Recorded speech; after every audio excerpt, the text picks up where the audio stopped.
আমরা বিস্ময়ের সাথে দেখলাম যে উনি একটি দলের প্রতিনিধির সাথে জয়েন্ট স্টেটমেন্ট করেছেন, যৌথ বিবৃতি। এটা পৃথিবীর ইতিহাসে রিপিট হয়েছে, আছে কিনা আগে এক্সাম্পল আমাদের জানা নেই। বিভিন্ন দেশের সরকারের সাথে প্রধান বিরোধী দল বা পার্লামেন্টের প্রতিনিধিত্বকারী দলগুলোর সাথে মিটিং হয়, কারণ তখন তাদের একটা স্ট্যাটাস ডিফাইন্ড। এখানে বহুদলীয় গণতন্ত্রের 100-এরও বেশি দল আমাদের দেশে আছে।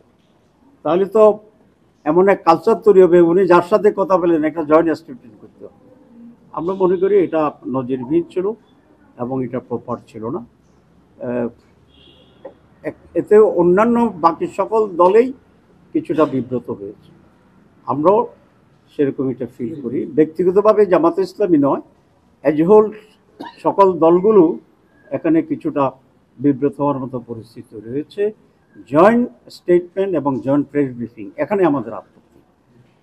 বিএনপির ব্যাপারে আমাদের কোনো বক্তব্য নেই। আমরা সেই কারণে আমাদের এই ধারণা হয়েছে যে মাননীয় প্রধান উপদেষ্টা তার নিরপেক্ষতা হারিয়েছে, এবং এইভাবে যদি চলতে থাকে তাহলে যে সংস্কার কমিশন আছে এখনও তারা খুব বেশি অগ্রসর হতে পারবে না, এবং এটা অনেকটা পর্বতের মুশিক এটা প্রসব করার মতো একটা পরিস্থিতি দাঁড়াবে, কার্যকরিতা হারাবে। সে কারণে প্রতীকী প্রতিবাদ হিসাবে আমরা গতকাল আসিনি। এর মধ্যে আমাদের সাথে ইন্টারিম গভর্নমেন্টের অনেক ঊর্ধ্বতন ব্যক্তিরা যোগাযোগ করেছেন, এবং কাল দুপুরে মাননীয় প্রধান উপদেষ্টা আমাদের মাননীয় আমিরের সাথে ফোনে কথা বলেছে, এবং কথা বলে আমরা আমাদের কথা বলেছি, উনি কিছুটা রিয়েলাইজ করেছেন এবং উনি এটা আশ্বস্ত করেছেন যে ওনার সরকার নিরপেক্ষ সরকার, ওনারা কোনো বিশেষ দল বা গোষ্ঠীর প্রতি ইনক্লাইন না। আগামীতে এসব ব্যাপারে তারা নিরপেক্ষ এবং স্বচ্ছ ভূমিকা পালন করবেন এবং সে ব্যাপারে আরও অনেক যত্নবান হবেন। আপনি যে ব্যাখ্যা দিচ্ছেন এই ব্যাখ্যা এটা তো হইতে পারে যে সেটা দলীয় স্বার্থে হইতে কথা বলতেছে। সুতরাং দলের স্বার্থে কোন দল উপকৃত হবে, কোন দল ক্ষতিগ্রস্ত হবে, জাতীয় পর্যায়ের সিদ্ধান্তগুলো সে বিবেচনায় কোনোভাবে আসা উচিত নয়।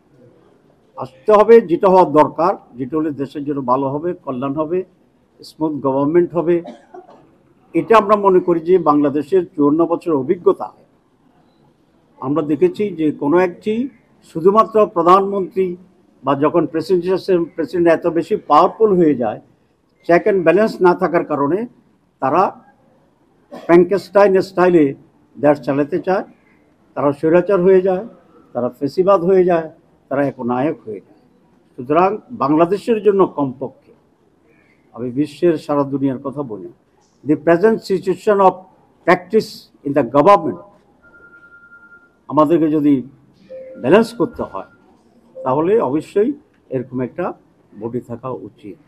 কার ফেভারে যাবে কি যাবে না, কে সরকারে যাবে যাবে না, নির্বাচনের পরে এটা বোঝা যাবে। আর একটি কথা বলতে চাই, আপনার সরকার নির্বাচনকে যদি সুষ্ঠু স্বচ্ছ করার জন্য কঠোর না হয় তাহলে আরেকটা হাসিনা মার্কা নির্বাচন এই দেশকে রক্ষা করতে পারবে না।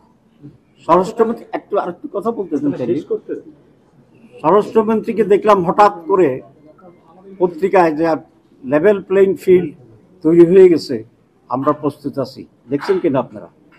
আমার কাছে এটা মনে হইল যে উনি লেভেল প্লেইং ফিল্ড কিভাবে বোঝায় উনি বুঝে না। যিনি একটা বিল্ডিংয়ের তালা খোলার মতো ব্যবস্থা করতে পারেন না এক মাসেও, 300টা কনস্টিটিউয়েন্সিতে উনি কিভাবে আইন শৃঙ্খলা রক্ষা করবেন, এটা খুবই একটা বিস্ময়ের ব্যাপার। আমি ওনাকে সংযতভাবে কথা বলার জন্য অনুরোধ করছি, এবং লেভেল প্লেইং ফিল্ড কী হবে নির্বাচনে কাকে বলে এটা বোঝার জন্য ওনার কাছে অনুরোধ করছি।